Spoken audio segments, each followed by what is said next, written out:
ఇంటి తాళాలు లేవని చెప్పి రచ్చకీడు వద్దమ్మా, ఇంటి గుట్టు లంకకి చేటు, బక్స్ గుర్తున్నాయి, ఇన్స్పెక్షన్ జరుగుతుంది, 16 మంది ఒకటే రూమ్లో ఉంటున్నాం, ఫ్రస్ట్రేటెడ్ ఇండియన్స్, అసైన్మెంట్ కష్టాలు, కాలేజ్ పోవాలంటే కష్టం, ఇవన్నీ చెప్తున్నావు. ఐఫోన్లు కొంటాం, ఇక్కడికి అమెరికా రాగానే ఐఫోన్లు కొంటాం, బ్రాండెడ్ బట్టలు వేస్తాం, డ్రెస్సింగ్ స్టైల్ మొత్తం మార్చేస్తారు, కార్లలో తిరుగుతారు, వీకెండ్స్ రాగానే తాగి పడిపోతారు, లాంగ్ వీకెండ్స్ రాగానే ఎక్స్ప్లోర్ చేస్తారు. ఇండియా మూవీ ఏది రిలీజ్ అయినా ఫస్ట్ ప్రీమియర్ టాక్ ఇక్కడి నుంచి ఇస్తారు. వీటి గురించి ఒక్కటి వీడియో తీసేప్పుడు.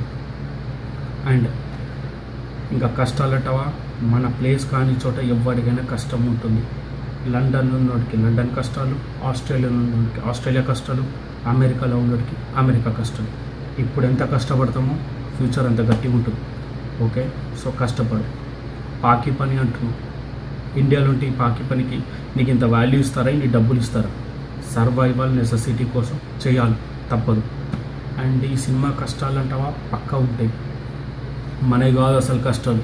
2003 బిఫోర్ వచ్చినోడికి ఒక రైస్ బ్యాగ్ తెచ్చుకోవాలంటే ఎక్కడికో పోవాలి వాడు. ఇంకా వీసా పడి అమెరికా ఫ్లైట్ ఎక్కిన తర్వాత వాడు సేఫ్గా రీచ్ అయ్యాడా, అసలు యూనివర్సిటీకి ఏంది, ట్రాన్స్ఫర్ అయ్యాడా, కమ్యూనికేషన్ లేదు. ఇప్పుడు ఆ సెల్ఫీ దిగుతాం, ఎక్కడ పోతే అక్కడ స్టేటస్లో అప్డేట్ చేస్తాం, ఫేస్బుక్లో లైకులు చేస్తాం, కామెంట్లు కొడతాం.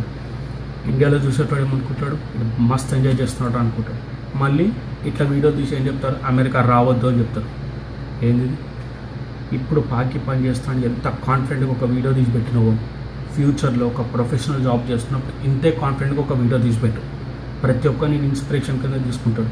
అందరినీ వెల్కమ్ చేయి.